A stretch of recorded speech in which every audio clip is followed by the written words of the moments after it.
C'est ici qu'a élu domicile le plus ancien et le plus gros producteur de whisky français. Ici, 200 000 litres d'alcool sont produits chaque année.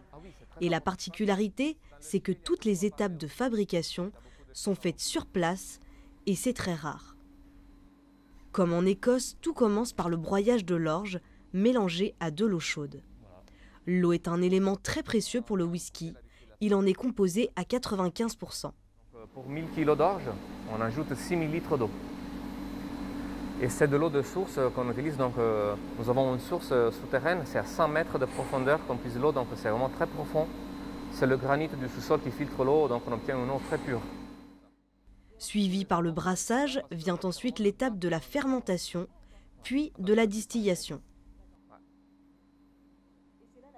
Après, ça coule ici. Nous avons un robinet pour pouvoir prendre des échantillons, pour pouvoir mesurer et la qualité, et aussi d'un côté vraiment sensoriel, le maître de chai il peut déguster et sentir quand il faut couper. C'est au maître de chai que revient tous les mérites d'un bon whisky, mais il n'est pas le seul. Un peu le petit secret, c'est aussi la choix de fûts qui peuvent donner un peu le goût que le maître de chai et la distillerie souhaite avoir dans le whisky. Donc du fût de Bourbon, fût de Sherry, du fût de bois breton. Qui dit whisky breton dit orge de Bretagne. Et la variété a été sélectionnée avec soin. Et les variétés ont été mises au point, on va dire, par des organismes de sélection ou des semenciers.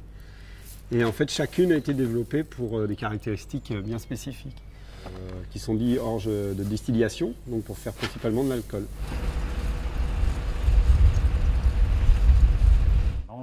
Sauf que c'est pas l'âge qui fait la qualité. Qu'il soit écossais, irlandais ou breton, depuis une dizaine d'années, le whisky a le vent en poupe.